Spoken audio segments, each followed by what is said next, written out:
दोस्तों स्वागत है आप सभी का। आज की इस वीडियो में हम जुलाई मंथ के ज्योग्राफी के सभी इंपॉर्टेंट करंट अफेयर्स को कवर करने की कोशिश करेंगे। एक इंपॉर्टेंट इंफॉर्मेशन आप सभी के लिए, आज कुछ कारणों से मैं प्रीलिम्स मंत्रा को रिकॉर्ड नहीं कर पाया हूं, तो आज आप इस वीडियो को देख लीजिए। कल एक बार फिर से मैं 2 दिनों के जो भी हमारे करंट अफेयर्स रहेंगे उन्हें कवर कर दूंगा। तो आइए शुरुआत करते हैं आज के इस वीडियो की। इस आर्टिकल में हम बात करेंगे अलीनो के बारे में। देखिए, सबसे पहले कंटेक्स्ट समझते हैं। इंडियन मेट्रोलॉजिकल डिपार्टमेंट ने अभी ये प्रिडिक्ट किया है कि जो जुलाई मंथ है इसमें रेनफॉल आपकी नॉर्मल रहने वाली है। अब देखिए, नॉर्मल का मतलब क्या होता है, इसको समझने से पहले आपको ये समझना होगा कि यहाँ हम ये इसके बारे में बात कर ही क्यों रहे हैं। देखिए, इस साल कहा जा रहा है कि अलीनो डेवलप हुआ है। अलीनो क्या है इसे समझते हैं हम। देखिए, नॉर्मली क्या होता है कि ये जैसे आपका साउथ अमेरिका है और ये आपका ऑस्ट्रेलिया है। ये साउथ अमेरिका से आपका वार्म करंट मूव करता है ऑस्ट्रेलिया की तरफ, जिसकी वजह से ऑस्ट्रेलिया में बारिशें होती है। मतलब यहाँ पे ये कह सकते हैं आप कि जो ऑस्ट्रेलिया वाला एरिया है इसमें एग्रीकल्चर को इससे बढ़ावा मिलेगा। मतलब यहाँ पर आप ये मान के चलें, जितनी गर्म हवा होगी उसमें मॉइस्चर होल्डिंग कैपेसिटी यानी वाटर होल्डिंग कैपेसिटी उतनी ज़्यादा होगी, और जितनी मॉइस्चर होल्डिंग कैपेसिटी होगी उतनी ही ज़्यादा रेनफॉल होती है। अब इसके विपरीत यहाँ से जो आपके ऑस्ट्रेलिया की तरफ से साउथ अमेरिका की तरफ करंट जाता है, ये कोल्ड करंट होता है, जिसे हम पेरू और हम्बोल्ट करंट के नाम से भी जानते हैं। इसी के कारण यहाँ पर आपके साउथ अमेरिका में ड्राई डेजर्ट जैसी कंडीशंस जनरेट होती हैं। अब इसके पीछे कारण ये है कि जितनी कोल्ड हवा होगी उतनी ही उसमें नमी सोखने की कैपेसिटी कम होगी, और जितनी हवा में नमी कम होगी उतनी ज़्यादा ड्राई कंडीशन वहाँ पे जनरेट होगी। और दुनिया का one of the driest desert, that is Atacama desert, वो भी आपका लोकेटेड है इसी एरिया में, साउथ अमेरिका के। अब अलीनो ईयर्स में क्या होता है, देखिए, ये जो आपका पैसिफिक ओशन है इसका तापमान बढ़ने लगता है, जिसकी वजह से जो आपका वाटर सर्कुलेशन है वो टोटली उल्टा हो जाता है। उल्टा इन द सेंस, यहां पर वार्म करंट पहुंच जाता है आपका साउथ अमेरिका। अब इसके कारण साउथ अमेरिका में बारिश होती है। अब ये सभी आपके वॉकर सेल मूवमेंट है, क्योंकि जो भी आपका प्रेशर बेल्ट का ईस्ट टू वेस्ट अरेंजमेंट होता है उसे वॉकर सेल कहा जाता है। अब एक वॉकर सेल दूसरे वॉकर सेल से कनेक्टेड रहता है, तो यहां पर आपको देखने को मिलता है कि over a period of time, मतलब अगर विंटर में ऑस्ट्रेलिया में आपका, क्योंकि देखिए जब हमारे यहां पर विंटर है तब ऑस्ट्रेलिया में समर है, तो अगर उस समय आपको अलीनो देखने को मिलता है पैसिफिक ओशन में, तो जून जुलाई के मंथ में आपको इंडिया के अंदर अलीनो का इंपैक्ट देखने को मिलेगा, जहां पर इंडिया के अंदर रेनफॉल कम हो जाता है। तो ये जो आपकी मूवमेंट है, मतलब यहां पर अगर आप देखें कि ये जो वॉकर सेल्स आपकी अरेंजमेंट है, इनकी वजह से यहां पर इंपैक्ट पड़ता है आपकी इंडिया की रेनफॉल के ऊपर। ओशियानिक नीनो इंडेक्स के अकॉर्डिंगली ये बताया जा रहा है कि ये जो एरिया है यहाँ पर पिछले 3 महीने में 0.5 डिग्री सेल्सियस तापमान इंक्रीज हुआ है, जिसके कारण मिड जून तक, मतलब मिड जुलाई तक आपका अलीनो पहुंच जाएगा भारत में। इसके बाद हो सकता है कि भारत के अंदर रेनफॉल कम देखने को मिले। अभी कुछ एरिया में, मतलब जून मंथ में अगर हम बात करें, ओवरऑल जो इंडिया का डेफिशिएंसी रही है बारिशों की, दैट इज अराउंड 8%, तो इसीलिए कहा जा रहा है कि वो नॉर्मल है। लेकिन केरला जैसी स्टेट्स में आपको 60% डेफिशिएंसी देखने को मिली, डेफिसिट देखने को मिला। देन कर्नाटका में 53%। अगर बात की जाए पंजाब, हरियाणा, इन एरिया में जो नॉर्मल रेनफॉल है उससे ज़्यादा बारिश हुई है, मतलब मोर देन 100% यहाँ पर आपको रेनफॉल देखने को मिली है। तो ये चीज़ें आपको याद रखनी है, हो सकता है आपको एग्जाम में इसके बारे में कुछ पूछ ले। अब बात कर लेते हैं इंडियन मेट्रोलॉजिकल डिपार्टमेंट के बारे में भी। इसे स्टैब्लिश किया गया था 1875 में। देखिए, ये याद रखना, आपको एक स्टेटमेंट आ सकती है, क्या ये एक प्री कॉलोनियल इरा की आपकी कोई ऑर्गेनाइजेशन है, तो यस इट इज़। देन ये किसके अंडर आती है, कौन सी मिनिस्ट्री के अंदर आती है, तो मिनिस्ट्री ऑफ अर्थ साइंस के अंडर आती है। इसको रिस्पॉन्सिबिलिटी ये दी गई कि मेट्रोलॉजिकल ऑब्जर्वेशन करेगा, वेदर फोरकास्टिंग करेगा, प्लस अर्थक्वेक जैसी चीज़ें हैं जो सिस्मोलॉजी, उससे ये डील करेगा। तो यहाँ पर इस आर्टिकल में आपको इतना ही जानना था। आइए अब बात करते हैं अगले आर्टिकल की। अभी रिसेंटली हमें इन्फ्लेशन देखने को मिला है तूर दाल में, तो तूर दाल के बारे में थोड़ा बहुत जान लेते हैं, उसके बाद आर्टिकल के कंटेक्स्ट में हम बात करेंगे। तूर दाल जनरली आप रेनी सीजन, समर सीजन और विंटर कभी भी ग्रो कर सकते हैं। ये आपकी ड्रॉट टॉलरेंट क्रॉप है, मतलब अगर यहाँ पर बारिशें कम भी पड़े तो भी ये उस चीज़ को सस्टेन कर सकती हैं। ये लेगुमिनस प्लांट है, मतलब नाइट्रोजन फिक्सेशन में ये इंपॉर्टेंट रोल अदा करते हैं। और यहाँ पर इसकी जो एनुअल रेनफॉल की रिक्वायरमेंट है, that is around 60 to 65 centimetre के आसपास। लेकिन एक चीज आपको याद रखना है कि मॉइस्ट कंडीशन में आपकी अच्छी खासी ग्रो कर सकती है। यहाँ इसको जब ये पक जाती है फसल, उस समय ड्राई कंडीशन खासकर रिक्वायर्ड रहती है। अब देखिए, आपको ये पता होना चाहिए कि इस साल जो तूर दाल की प्रोडक्शन है वो अराउंड 30 लाख टन के आसपास हुई थी। लास्ट साल यही प्रोडक्शन आपकी 39 लाख टन के आसपास रही थी। और जो हमारी खपत है, यानी कि जो हमारे को रिक्वायरमेंट रहती है, वो 44 से 45 लाख टन के आसपास रहती है। तो हर साल हम इसके लिए इंपोर्ट करते थे, बस फर्क इतना है कि इस साल थोड़ा ज़्यादा हमें इंपोर्ट करना पड़ेगा। इस साल थोड़ा प्रोडक्शन लेवल में कमी आई है, जिसके कारण तूर दाल के जो प्राइसेस हैं अप्रॉक्सीमेटली 25% से ज़्यादा अभी ग्रो कर चुके हैं। मतलब इन्फ्लेशन यहाँ पर काफ़ी हाई देखने को मिला है तूर दाल में। अब यहाँ हम इंपोर्ट कहाँ कहाँ से करेंगे इसे, इसमें आप म्यांमार का नाम याद रख लेना। ईस्टर्न अफ्रीकन जो नेशंस हैं वहाँ से इसे इंपोर्ट किया जाएगा और ये अगस्त तक आपके आ जाएंगे। इसके बाद आप ये देखेंगे कि भारत के अंदर तूर दाल के जो प्राइसेस हैं वो कम होंगे। मीनवाइल गवर्नमेंट ने क्या किया है कि जो स्टॉक लिमिट्स हैं उसको चेक करना स्टार्ट कर दिया। मतलब स्टॉक लिमिट इंपोज कर दी कि आप इससे ज़्यादा सामान रख नहीं सकते हैं तूर दाल का। मतलब तूर दाल के ऊपर लिमिट लगा दी है कि आप जैसे 50 किलो, 60 किलो, 100 किलो इतना ही स्टोर कर सकते हैं, ज़्यादा स्टोर नहीं कर सकते हैं। अब इसके साथ साथ गवर्नमेंट ने ये भी किया कि गवर्नमेंट के पास एक बफर स्टॉक था 50,000 टन का, गवर्नमेंट ने मीनवाइल उसे भी रिलीज कर दिया सो दैट इन्फ्लेशन को अभी के लिए थोड़ा कम किया जा सके। तो ये कुछ स्टेप्स हैं जो आपको याद रखना है कि गवर्नमेंट ने अभी रिसेंट टाइम में लिए हैं तूर दाल इन्फ्लेशन को कंट्रोल करने के लिए। आइए अब बात करते हैं अगले आर्टिकल की। इस आर्टिकल में हम डिस्कस करेंगे सीरिया और इजराइल के मैप को, क्योंकि अभी रिसेंटली इजराइल ने एक एयर स्ट्राइक कंडक्ट की है सीरिया के डमास्कस एरिया में। तो आइए जानते हैं इसके बारे में कि क्या कुछ हमें पता होना चाहिए। अगर बात की जाए इजराइल की, तो यहां पर ये आपका मेडिटेरियन सी के आसपास लोकेटेड एक कंट्री है, जहां पर 3-4 एरिया आपके फ्रिक्वेंटली न्यूज में रहते हैं। जैसे यहां पर आपको देखने को मिलता है गाजा स्ट्रिप, ये आपका वेस्ट बैंक वाला एरिया हो गया। यहीं पर ही आपको जेरूसलम भी देखने को मिल जाता है। यहाँ ऊपर वाले एरिया को हम गोलन हाइट कह देते हैं। इसके अलावा यहाँ पर आपको सी ऑफ गलीली देखने को मिलता है सीरिया और इजराइल के बीच में। और ये जो आपका एरिया है इसे कहते हैं डेड सी। डेड सी आपका वेस्ट बैंक, जॉर्डन और इजराइल के बीच में लोकेटेड है। यहां से ही आपकी एक जॉर्डन रिवर भी फ्लो करती है। अगर बात की जाए इजराइल किन किन कंट्रीज के साथ बॉर्डर शेयर करता है, तो यहाँ ऊपर आप याद रख सकते हैं लेबनान, ये सीरिया आ गया, फिर ये जॉर्डन आ गया और नीचे ये पार्ट आ गया आपका इजिप्ट। अब देखिए, जब सीरिया की बात आती है तो आपको एक दो एरिया यहाँ पे याद रखना है। एक तो दमास्कस वाला ये एरिया, फिर हमोज वाला ये एरिया। अब हमोज से थोड़ा सा आप नॉर्थ में चले जाइए, यहाँ आपको एक एरिया देखने को मिलता है दैट इज हम्मा। इसी के फर्दर आप नॉर्थ में जाएंगे टर्की की साइड, तो वहां पर आपको अलीपो एक इंपॉर्टेंट शहर है। इसके बारे में यूपीएससी ने क्वेश्चन भी पूछा हुआ है पहले, तो अलीपो याद रखना कि वो हम्मा से भी फर्दर नॉर्थ में। अब बात की जाए सीरिया किन किन के साथ बॉर्डर शेयर करता है, तो यहां पर आपको लेबनान याद रखना है, छोटा सा एरिया यहां पर गोलन हाइट आपको याद रखना है। देन ये इजराइल आपको याद रखना है, नीचे यहां पर साउथ में जॉर्डन है और इसके ईस्ट साइड में यहां पर आ जाता है आपका इराक का एरिया। नॉर्थ की बात की जाए तो नॉर्थ में ये सराउंडेड है आपके टर्की से। यहां पर इस मैप में आपको इतना ही याद रखना था। आइए अब बात करते हैं अगले आर्टिकल की। अभी रिसेंटली इंडिया और चाइना ने जो पेंगोंग लेक है उसके नॉर्थ बैंक के आसपास अपने इंफ्रास्ट्रक्चर को अपग्रेड किया है।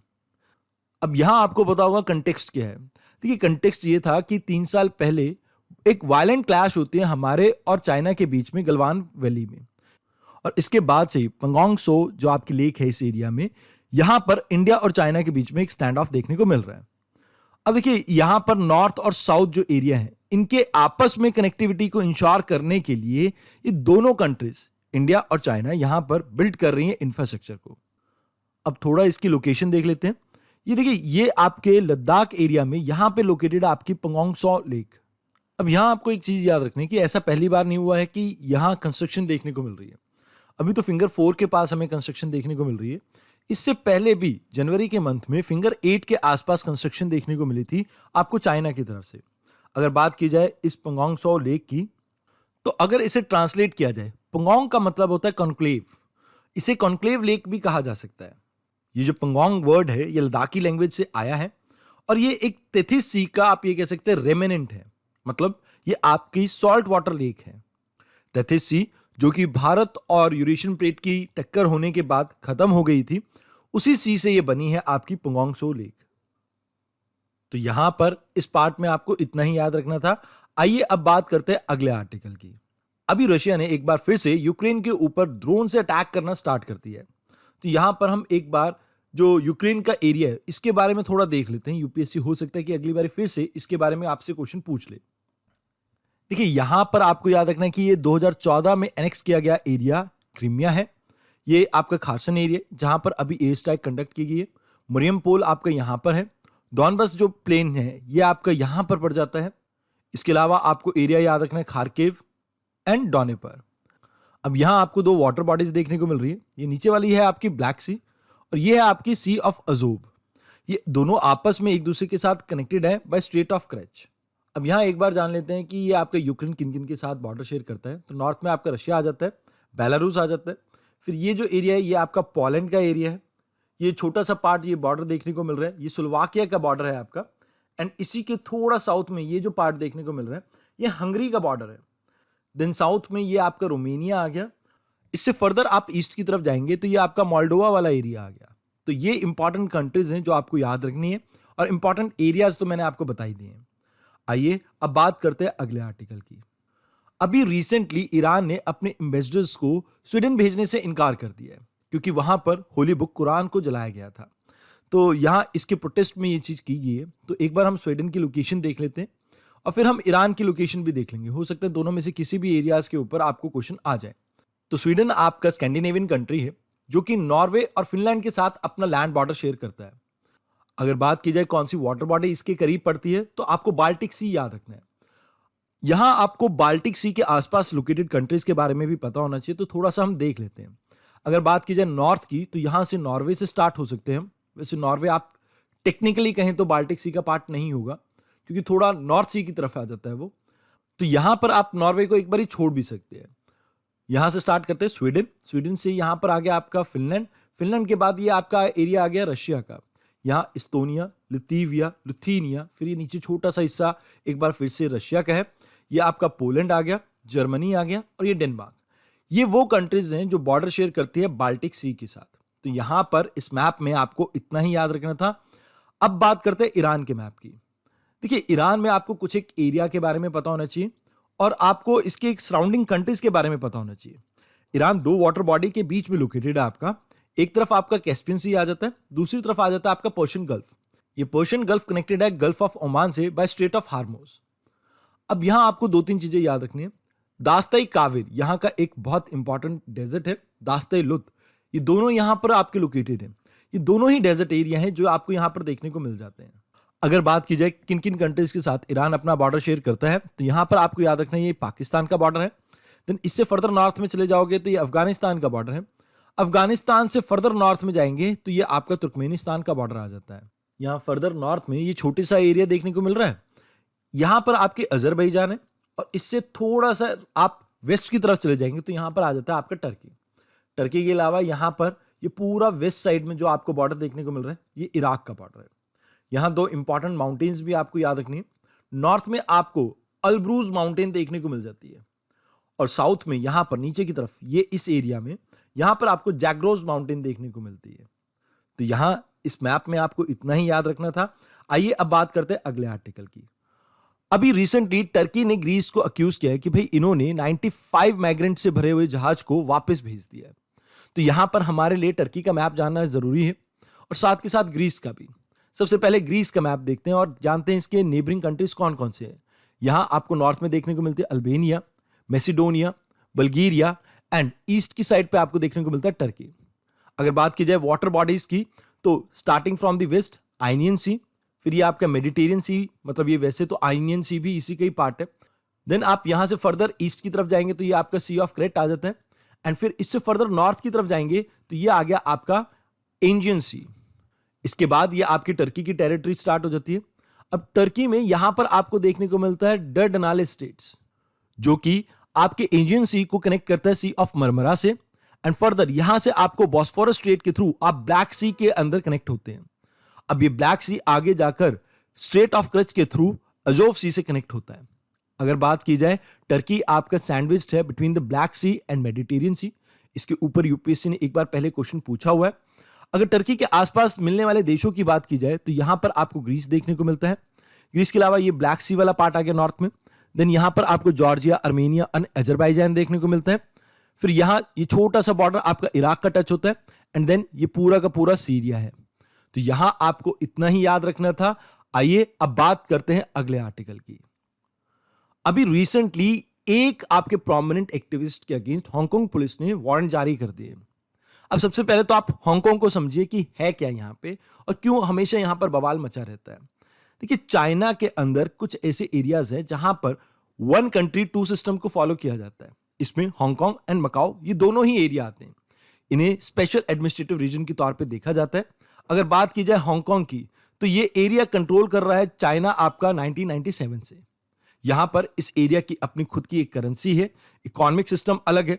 जैसे आपको बाकी सभी जगह वहां पर कम्युनिस्ट फॉर्म ऑफ गवर्नमेंट देखने को मिलती है, यहां पर आपको कैपिटलिस्ट फॉर्म ऑफ गवर्नमेंट भी देखने को मिल जाती है, मतलब इकोनॉमी, सॉरी। अब इसके साथ साथ इनका लीगल सिस्टम भी अलग है। बस यहां चाइना के पास डिफेंस एंड डिप्लोमेसी है।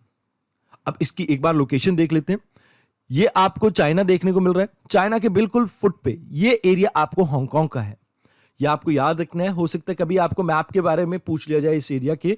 तो आइए अब बात करते हैं अगले आर्टिकल की। यहां आप एक बारी कंबोडिया के मैप की लोकेशन देख लीजिए, जो कि न्यूज में इसलिए रहा क्योंकि इन्होंने अभी जो फेसबुक के जो पेरेंट कंपनी है दैट इज मेटा के जितने भी आपके फाउंडर्स हैं, या आप ये कह सकते हैं कि बोर्ड्स ऑफ डायरेक्टर में जो आते हैं, उनको बैन कर दिया अपनी कंट्री से। क्योंकि जो ये मेटा है, इन्होंने क्या किया था कि इनकी एक वीडियो थी जिसमें इन्होंने अपने राइवल्स को बीट करने की या मारने की धमकी दी थी, तो उसको इन्होंने बैन कर दिया था। आइए अब एक बार मैप देख लेते हैं कंबोडिया का। कंबोडिया अपना लैंड बॉर्डर शेयर करता है लाओस से। फिर यहाँ पर ये आपका वियतनाम आ गया और ऊपर की साइड ये आपका थाईलैंड आ गया। ये आपका साउथ चाइना वाला सी वाला पार्ट है। इसके थोड़ा सा अगर आप नीचे जाते हैं, ये वाला जो आपका स्टेट है, आपको आज कमेंट बॉक्स में बताना है इसका नाम क्या है। यहाँ इसके थोड़ा सा आप वेस्ट में जाएंगे तो आपको अंडमान सी देखने को मिल जाता है, जो कि पार्ट है आपका बे ऑफ बंगाल का। आइए अब बात करते हैं अगले आर्टिकल की। अभी रिसेंटली सूडान में आपको पता है कि सिविल वॉर चल रही है। सिविल वॉर तो क्या, पहले सूडान भी एक डेमोक्रेसी हुआ करता था। यहाँ पर 2 मिलिट्री लीडर थे, इन्होंने ना कूप कर दिया। अब कूप करने के बाद इन्होंने कब्जा कर लिया सूडान गवर्नमेंट पे। पहले तो सब सही चल रहा था, बट अभी हाल फिलहाल में इन दोनों में आपस में लड़ाई होगी है। तो एक तरह से आप ये कह सकते हो कि ये आपस की लड़ाई की वजह से अभी खार्तूम वाला जो एरिया में बहुत इंटेंस वॉर चल रही है। अभी इस एरिया में जैसे सूडान के फाइटर जेट्स उड़ रहे थे, तो आर्टिलरी गन्स के द्वारा इस जो फाइटर जेट को उड़ा दिया गया, मतलब शूट डाउन कर दिया गया। अब यहाँ पर अपने लिए इंपॉर्टेंट क्या है, हम इस एरिया को थोड़ा समझ लेते हैं। जैसे सूडान के नॉर्थ में आता है आपका इजिप्ट, फिर क्लॉकवाइज अगर हम चले तो यहाँ पर आपका रेड सी आ जाता है, फिर उसके नीचे यहाँ पर इरित्रिया आ जाते हैं, Ethiopia, south Sudan, central African Republic, Chad and Libya. ये इंपॉर्टेंट कंट्रीज हैं जो आपकी सराउंड करती हैं सूडान को। खार्तूम वो एरिया है जो आपका फ्रिक्वेंटली न्यूज़ में रहता है, तो इसके बारे में आपको पता होना चाहिए। देखिए, इस आर्टिकल में भी खार्तूम के बारे में ही बात की गई है। आइए अब चलते हैं अगले आर्टिकल पे। इस आर्टिकल में हम बात करेंगे फिलिपीन के बारे में। देखिए, फिलिपीन और चाइना के बीच में आपको पता है बॉर्डर इशू चल रहा है। अब इस मैप को देखिए, यहाँ पर आपको स्कार्ब्रो आइलैंड्स देखने को मिलते हैं और ये आपके स्पार्टली आइलैंड्स हैं। अब यहाँ ये जो मरीन बॉर्डर आपको देखने को मिल रहा है ना, ये फिलिपीन का मरीन बॉर्डर है। अब ये चाइना एक 9 डैश लाइन को रिप्रेजेंट करता है। चाइना कहता है कि भाई ये मेरा जो मरीन बॉर्डर है वो कुछ इस एरिया में फैला हुआ है। तो फ्रिक्वेंटली आपको इस एरिया में टसल देखने को मिलता है चाइना और फिलिपीन के बीच में। अब यहाँ इस एरिया के मैप को थोड़ा देख लेते हैं कि नॉर्थ में आपको देखने को मिलता है ताइवान और फिलिपीन के बीच में ये लुजान स्ट्रेट है। ये पूरा आपका साउथ चाइना सी है। अब साउथ चाइना सी में छोटे छोटे आपको कुछ ओशंस या सीज देखने को मिलते हैं। जैसे यहाँ पर आपको सुलू सी देखने को मिल जाता है, यहाँ आपको सिलेबस सी देखने को मिल जाता है और ये आपका फिलिपीन सी है। तो ये आपके कुछ इंपॉर्टेंट एरिया है जो आपको यहाँ पता होने चाहिए। अगर आसपास का मरीन टाइम बॉर्डर की बात की जाए तो ताइवान, चाइना, वियतनाम और यहाँ पर मलेशिया, इन सभी के साथ ही अपना बॉर्डर शेयर करता है फिलिपीन में। आइए अब बात करते हैं अगले आर्टिकल। इस आर्टिकल में हम बात करेंगे न्यूक्लियर पावर प्लांट के बारे में, ज़ेपोरिज के बारे में, जो कि यूक्रेन में स्टैब्लिश्ड है आपका।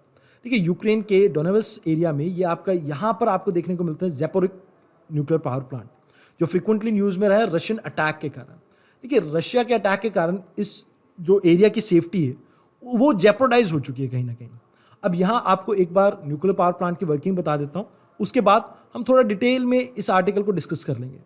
देखिए, न्यूक्लियर पावर प्लांट में ये आपका कोर होता है। कोर जनरली आपका जैसे कंक्रीट और स्टील का बना एक चैम्बर रहता है, जिसके अंदर 3 तरह की आपकी चीज़ें यूज़ होती हैं। एक होती है कंट्रोल रॉड, जो जनरली कैडमियम और बोरोन की बनी होती है। उसके अलावा फ्यूल रॉड होते हैं, ये आपकी फ्यूल रॉड है जैसे, जो यूरेनियम की बनी होती है, यूरेनियम ऑक्साइड भी हो सकते हैं यहाँ पे। इसके अलावा ग्रेफाइट को एज अ मॉडरेटर यूज किया जाता है। अब यहां पर आपकी हीट जनरेट होती है जैसे ही आपका कोई न्यूट्रॉन स्ट्राइक करता है यूरेनियम के ऊपर, इससे आपकी चेन रिएक्शन स्टार्ट होती है जिसके कारण हीट प्रोड्यूस होती है। अब यहाँ पर पंप्स के थ्रू इसमें आप ये कह सकते हैं कई जगह सोडियम को यूज़ किया जाता है, कई जगह वाटर को यूज़ किया जाता है। तो सोडियम को यहाँ पर इसके अंदर डाला जाता है। अब सोडियम हीटअप होके आपके सेकेंडरी सर्किट में पहुँचती है। सेकेंडरी सर्किट में ये वाटर को हीटअप करती है सोडियम, और वाटर को हीटअप करके यहाँ पर वाटर स्टीम में कन्वर्ट होकर टरबाइन को रन करता है जिससे इलेक्ट्रिसिटी आपकी जनरेट होती है। और सेकेंडरी सर्किट में से भी हम पानी को बाहर जाने नहीं देते हैं। अब जो यूक्रेन के अंदर पानी यूज़ हो रहा है, मतलब सॉरी, जो यूक्रेन के अंदर प्लांट में हम टेक्नोलॉजी यूज़ कर रहे हैं उसमें ना तो हम कंट्रोल रोड में कैडमियम और बोरोन को यूज़ कर रहे हैं, ना ही हम ग्रेफाइट का यूज़ कर रहे हैं। मॉडरेटर और कंट्रोलर के तौर पे हम वाटर को ही इसमें यूज़ कर रहे हैं। पहली चीज़, प्राइमरी सर्किट में जहाँ पर हम सोडियम यूज़ कर रहे थे, यहाँ पर ये वाटर को ही यूज़ कर रहे हैं। Secondary circuit as it is रहेगा। मतलब आप ये कह सकते हैं कि जो रेडियो एक्टिव वाटर है वो प्राइमरी सर्किट को कभी भी नहीं छोड़ता है। अब प्राइमरी सर्किट में आप वाटर जो है, अब देखिए ज़्यादा हीटअप होगा तो ये बॉयल हो जाएगा, बॉयल होकर स्टीम की फॉर्म में बाहर निकल जाएगा।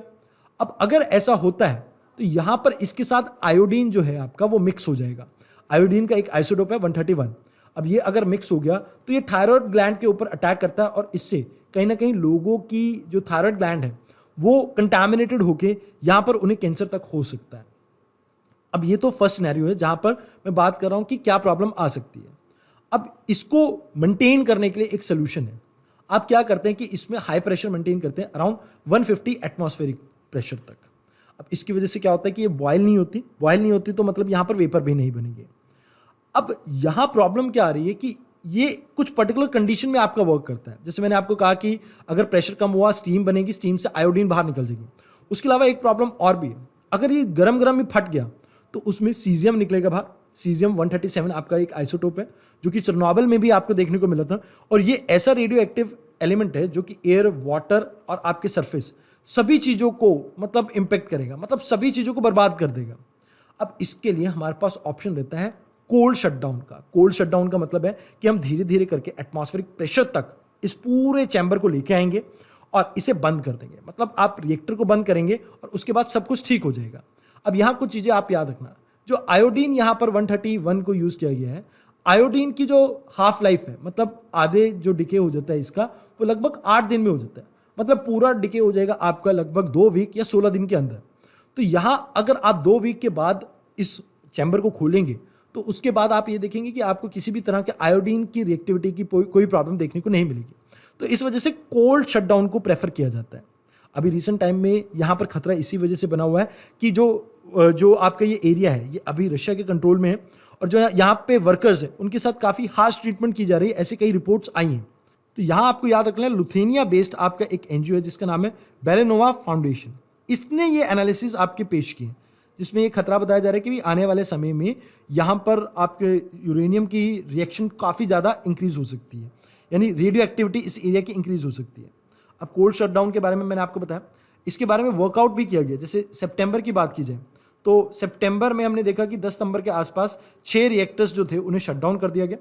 अब उसी साल थोड़ा लेट 2022 में हमने देखा कि सेमी हॉट स्टेज में इसको शटडाउन कर दिया गया, जहाँ पर इसके प्राइमरी सर्किट का जो टेम्परेचर था आप ये कह सकते हैं कि अराउंड 200 डिग्री सेल्सियस के आसपास था।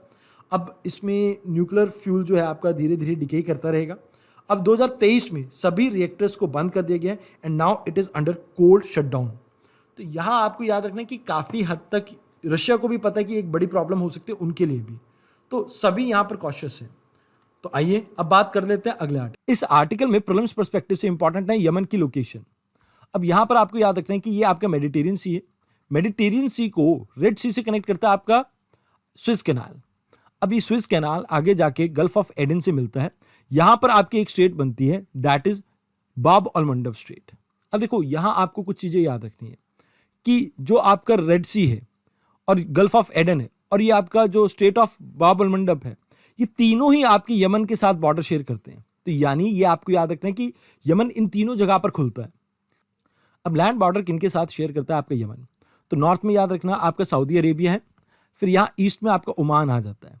अगर मरीन टाइम बॉर्डर की बात की जाए तो इरित्रिया, जिबूती और सोमालिया, ये 3 कंट्रीज याद रखना कि इनके साथ लैंड बॉर्डर नहीं है, बट आपका मरीन टाइम बॉर्डर यहां पर इनके साथ ये शेयर करता है। तो इस मैप में आपको इतना ही जानना था। आइए अब चलते हैं अगले आर्टिकल। इस आर्टिकल में हम बात करेंगे नीदरलैंड के बारे में, जो कि माइग्रेंट क्राइसिस के कारण इनकी अभी गवर्नमेंट गिर गई है, इस वजह से न्यूज में रहा है। अब देखिए यहां आपको इसके साउथ में एक कंट्री देखने को मिलती है, दैट इज बेल्जियम। ईस्ट में आपको देखने को मिलती है जर्मनी।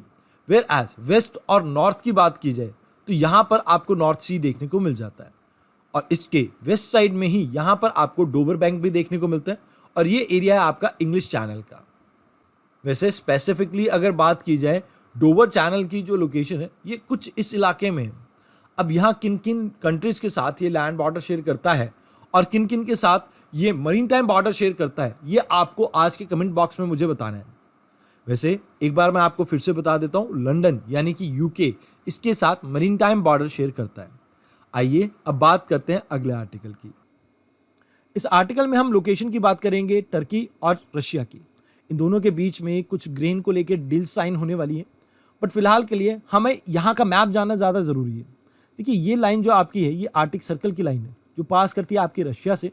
यहाँ पर आपको कुछ वाटर बॉडीज़ देखने को मिलती है, जैसे बेरेंट सी ये है, फिर ये वाइट सी है, फिर ये कारा सी है, ये लेप्टिव सी है, ये आपकी ईस्ट साइबेरियन सी है, यहाँ पर आपको चुकचिक सी देखने को मिलता है, और ये आपकी बेरेंट सी है। ये वाटर बॉडीज़ जो आपको नॉर्थ और ईस्ट साइड में देखने को मिलती है रशिया के। इसके अलावा लैंड बॉर्डर की बात की जाए तो आपको याद रखना है यहाँ पर आपको नॉर्वे देखने को मिलता है, देन फिनलैंड, इस्तोनिया ये है आपका, ये बाल्टिक सी वाला पार्ट है, देन लुथेनिया, लुतीविया, बेलारूस, यूक्रेन, यहाँ थोड़ा सा पार्ट आपका जॉर्जिया, अर्मेनिया का आ जाता है, फिर कजाकिस्तान यहाँ पे आ जाता है, चाइना, मंगोलिया और फिर से चाइना। तो ये इंपॉर्टेंट एरियाज हैं आपके। अगर मरीन टाइम बॉर्डर की बात की जाए तो यहाँ पर आप जापान को याद रख लेना, जापान भी मरीन टाइम बॉर्डर शेयर करता है रशिया के साथ। तो इस एरिया में आपको इतना ही जानना था। आइए अब बात करते हैं टर्की की। देखिए टर्की आपके मेडिटेरियन और ब्लैक सी के बीच में कहीं लोकेटेड है। अब यहाँ आपको दो इंपॉर्टेंट माउंटेन्स देखने को मिलती है, एक तो आपको टॉरस माउंटेन देखने को मिलती है और दूसरी आपकी कॉर्गलू माउंटेन यहाँ पर आपको नॉर्थ में देखने को मिलती है। एक प्लेट्यू एंटीलोनियन प्लेट्यू आपको याद रखना है, ये भी आपका टर्की में ही लोकेटेड है। अब बात की जाए इसके आसपास मिलने वाली वाटर बॉडीज़ की तो ये आपको ब्लैक सी देखने को मिलता है। इसके जस्ट नॉर्थ में यहाँ पे आपको सी ऑफ अजोव देखने को मिलता है। ब्लैक सी और आपके सी ऑफ अजोव को आपस में लिंक करता है स्ट्रेट ऑफ करेच।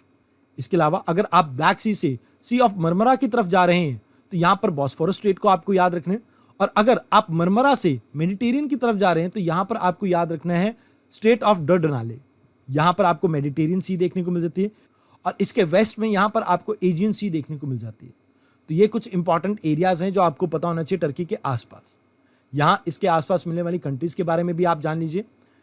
पहले आपको याद रखना है जॉर्जिया को, फिर अर्मेनिया को, फिर यहाँ पर आपकी ईरान आ गई, इराक आ गई, सीरिया आ गई, ये वाला पार्ट आपका ग्रीस का है, एंड ये आपका बल्गेरिया का है।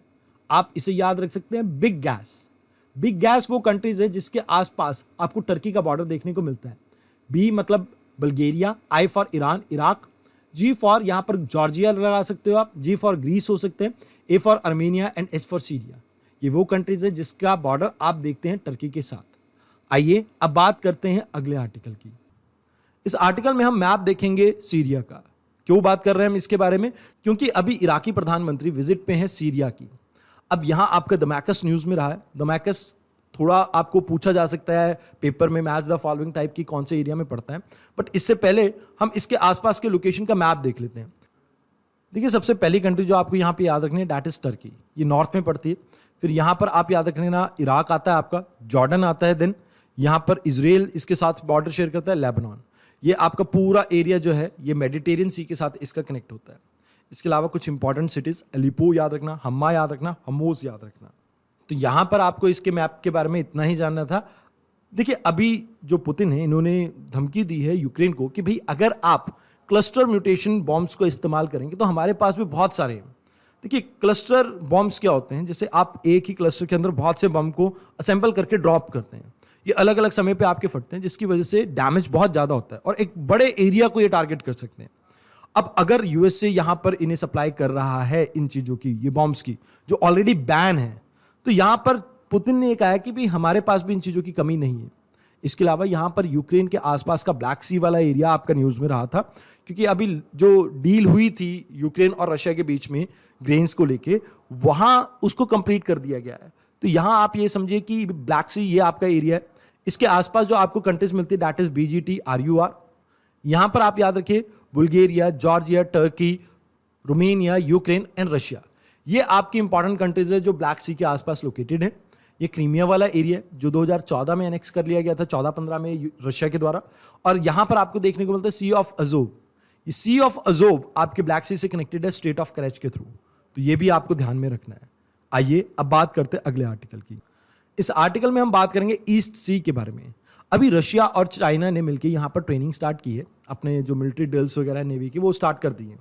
अब ये जो ईस्ट सी है आपका काफ़ी करीब पड़ता है आपके जापान के, अक्सर इसे सी ऑफ जापान भी कहा जाता है।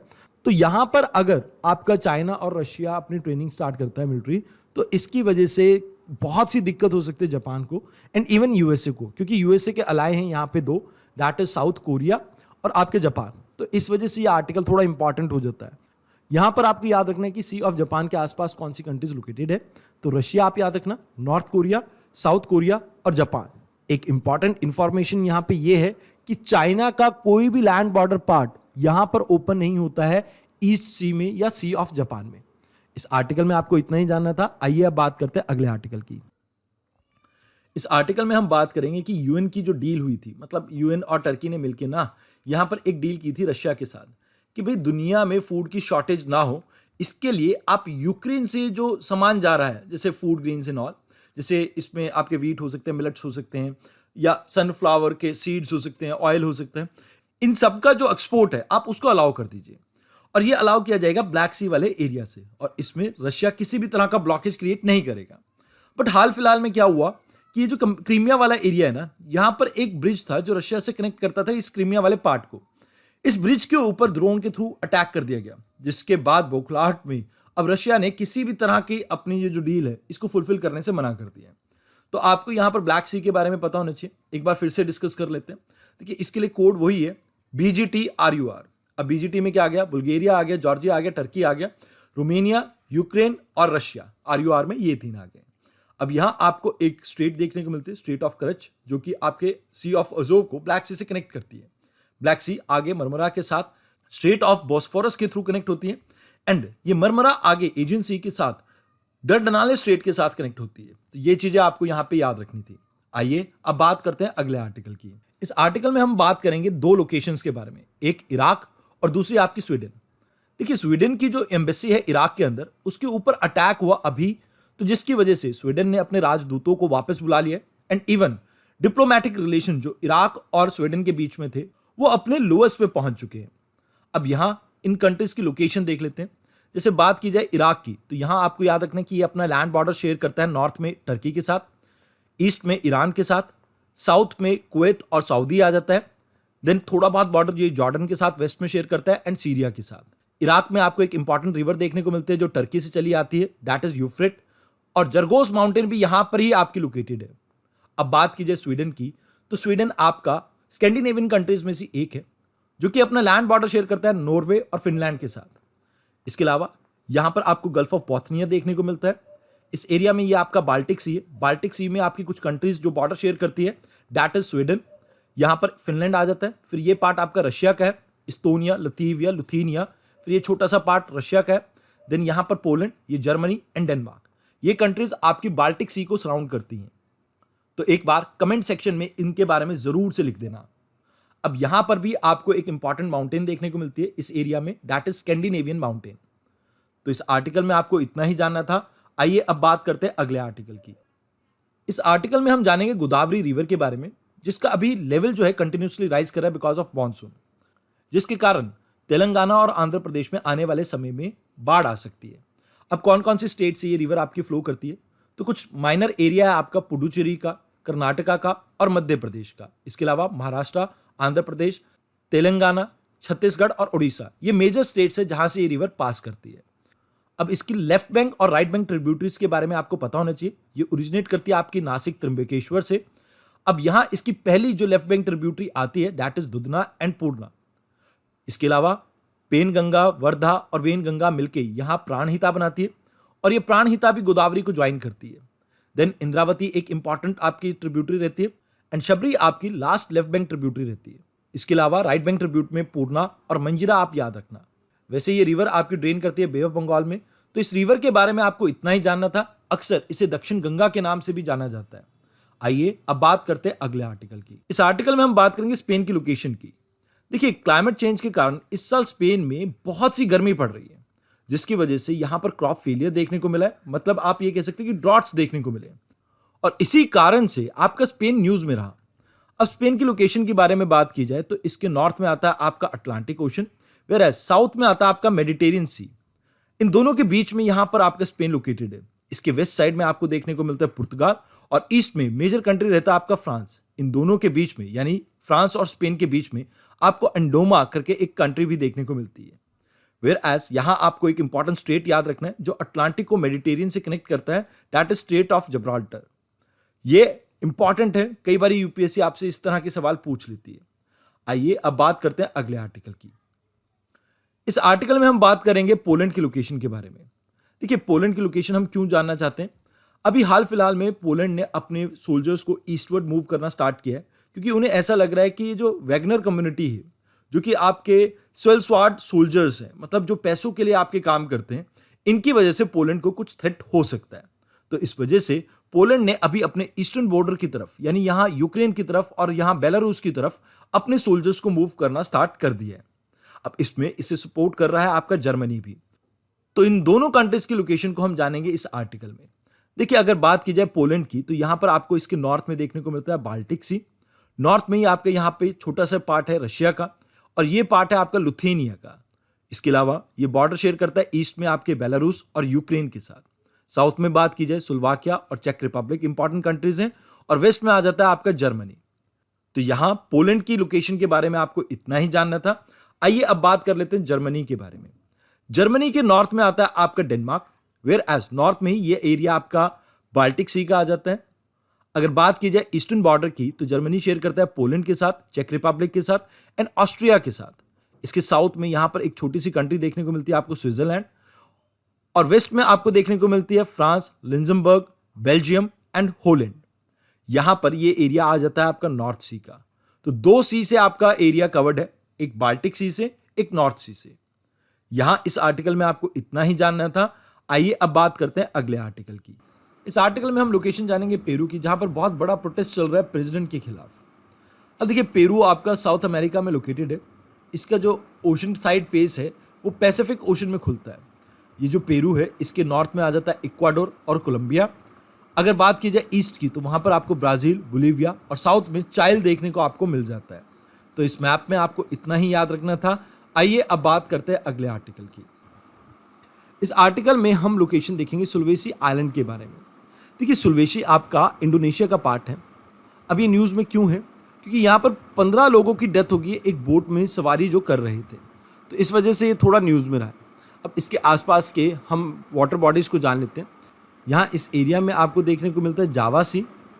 जावा सी से थोड़ा सा साउथ में जाओगे तो आपको फ्लोरस सी मिल जाता है। इसके अलावा यहाँ पे आपको मुलुका सी देखने को मिलता है, और नॉर्थ में आपको देखने को मिलता है सेलेबस सी। वेराज मकासर स्ट्रेट आपका इंडोनेशिया के दोनों पार्ट को अलग करता है, मतलब मेनलैंड और सुलवेसी आइलैंड्स को। अगर ईस्ट में थोड़ी दूर और जाएंगे तो आपको बांडा सी भी देखने को मिलता है। इसके अलावा थोड़े बहुत यहाँ पर गल्फ बनते हैं, जैसे gulf of Tomini, gulf of Bonny. ये इंपॉर्टेंट गल्फ हैं जो आपको इस एरिया में देखने को मिलते हैं। बाकी इस आर्टिकल में आपको और कुछ जानने की ज़रूरत नहीं है। आइए अब बात करते हैं अगले आर्टिकल की। इस आर्टिकल में हम बात करेंगे एसटी कम्युनिटी के बारे में। अभी रिसेंटली गुज्जर्स एंड बकरवाल, जो कि आपके वेस्टर्न हिमालयाज़ में रहते हैं, ये आपके ट्रांसह्यूमेंस हैं। ट्रांसह्यूमेंस मतलब जैसे मान लीजिए विंटर में बहुत ज़्यादा सर्दी पड़ती है, तो उस समय ये बकरवाल्स और गुज्जर्स जो हैं, ये हिली एरिया से वैली में आपके आ जाते हैं। अब जैसे ही मौसम ठीक होता है और समर आती है, तो ये वापस से हिल एरिया में जाके रहने लगते हैं। मतलब कहने का यहाँ पे ये है कि एक तरह के एथनिक नोमैडिक ग्रुप्स हैं जो कि शीप और गोट को रेयर करते हैं इस एरिया में, मतलब उनका पालन पोषण करते हैं। अभी रिसेंटली गवर्नमेंट ने ये कहा कि एक और कम्युनिटी इस एरिया में देखने को मिलती है, दैट इज़ पहाड़ी, जो कि इंडो यूरोपियन पहाड़ी लैंग्वेज को बोलते हैं। अब इन्हें भी एसटी कैटेगरी में लाना चाहती है गवर्नमेंट, जिसका विरोध कर रहे हैं गुज्जर्स एंड बकरवाल्स। अब यहाँ आपको याद रखना है एक चीज कि क्या प्रोसेस होता है किसी भी कम्युनिटी को एसटी कैटेगरी में लाने का। तो सबसे पहले आपको याद रखना है कि जो स्टेट गवर्नमेंट है ये इस चीज़ को इनिशिएट करेगी, ये रिक्वेस्ट भेजती है, रिकमेंडेशन भेजती है मिनिस्ट्री ऑफ ट्राइबल अफेयर को, ये आगे रजिस्ट्रार जनरल ऑफ इंडिया को रिपोर्ट करते हैं, एंड देन यहाँ से ये रिपोर्ट जाती है आपकी national commission for scheduled tribe. अंत में प्रेसिडेंट जब हाथ भरते हैं इसके लिए, तभी आपकी किसी कम्युनिटी को एसटी कम्युनिटी के अंडर लाया जा सकता है। यहाँ आपको याद रखना है कि भारतीय संविधान में इसके प्रोसेस के बारे में तो बताया गया है, बट किन क्राइटेरिया के बेसिस पे आप किसी कम्युनिटी को एसटी कहते हैं इसके बारे में कुछ नहीं बताया गया है। वहाँ पर हमारा भारतीय संविधान बिल्कुल साइलेंट है। इसके अलावा गवर्नर के साथ डिस्कशन के बाद ही, यानी कंसल्टेशन के बाद ही प्रेसिडेंट इस चीज़ को डिक्लेयर करते हैं। तो यहाँ आपको इतना ही याद रखना था। अब इसके बाद बात कर लेते हैं अगले आर्टिकल की। यहाँ हम लोकेशन देखेंगे बेलारूस की। बेलारूस जो कि बेल्जियम में लोकेटेड है। देखिए बेलारूस आपकी सीनी रिवर जो है इसके ऊपर लोकेटेड है। अब यहाँ बेल्जियम का भी नक्शा आपको थोड़ा बहुत पता होना चाहिए। बेल्जियम के नॉर्थ में आता है आपका नीदरलैंड, ईस्ट की तरफ आपका जर्मनी, लिंजमबर्ग आता है, यहाँ पर छोटा सा एरिया ये लिंजमबर्ग का है, और नीचे ये पूरा एरिया आपका फ्रांस का है। यहाँ इसके आसपास एक वाटर बॉडी देखने को मिलती है, दैट इज नॉर्थ सी। तो यहाँ इस आर्टिकल में आपको इतना ही जानना था। आइए अब बात करते हैं अगले आर्टिकल की। इस आर्टिकल में हम बात करेंगे अफगानिस्तान की। देखिए अफगानिस्तान में अभी सलून्स को बंद कर दिया गया है, जिसकी वजह से बहुत सी दिक्कतें आ रही हैं, परेशानी आ रही है महिलाओं को वहाँ पे। अब यहाँ हमारे लिए अफगानिस्तान की लोकेशन जाननी ज़रूरी है। आपको अगर आप यूपीएससी क्वेश्चन चेक करेंगे, मज़ार शरीफ के बारे में यूपीएससी ने क्वेश्चन पूछ रखा है।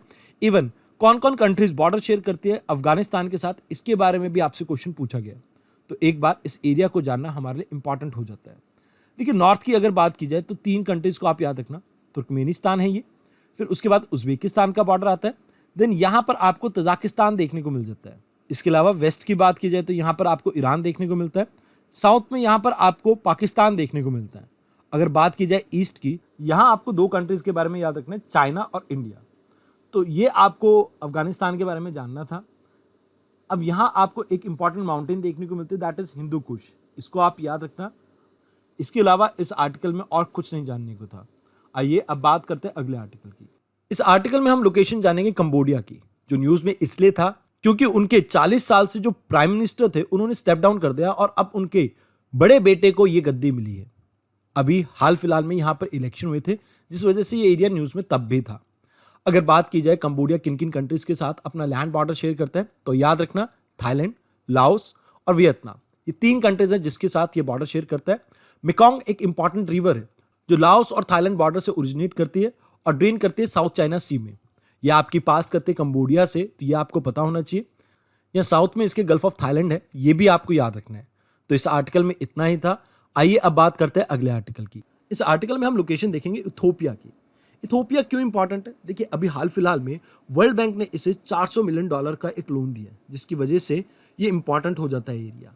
अगर बात की जाए किन किन कंट्रीज के साथ अपना बॉर्डर शेयर करता है, तो नॉर्थ में याद रखना है Eritrea, then moving towards clockwise direction, तो यहाँ पर आपको याद रखना है कि ये जिबूती है, then Somalia, then Kenya, South Sudan and Sudan.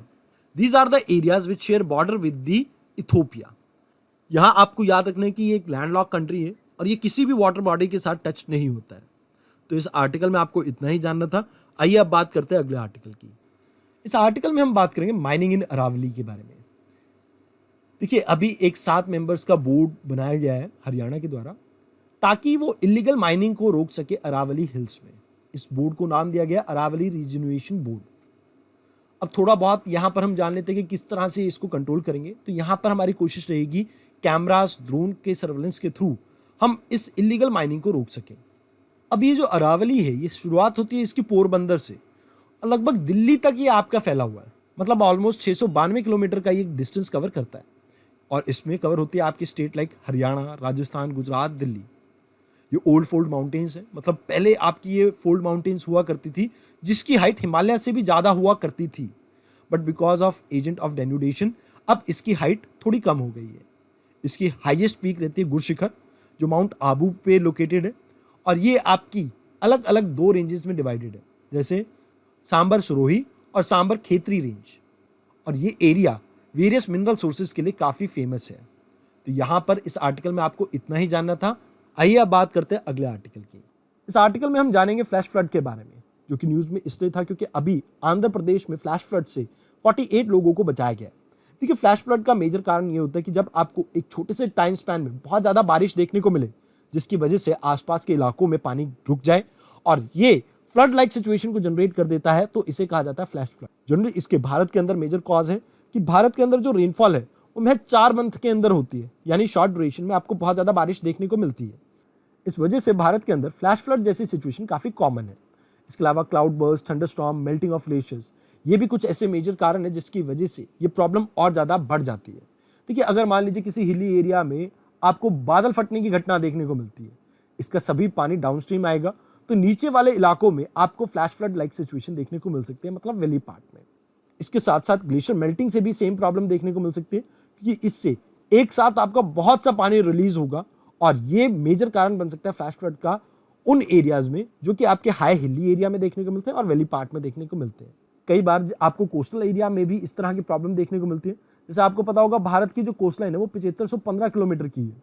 अब यहाँ पर क्या होता है कि कई बार साइक्लोनिक डिप्रेशन क्रिएट होता है, जिसकी वजह से बहुत ज़्यादा बारिश होती है और बारिशों के कारण आपकी जो वाटर लेवल है वो इन एरिया में इंक्रीज हो जाता है। तो यहाँ पर इस वजह से भी आपको फ्लैश फ्लड देखने को मिल सकता है।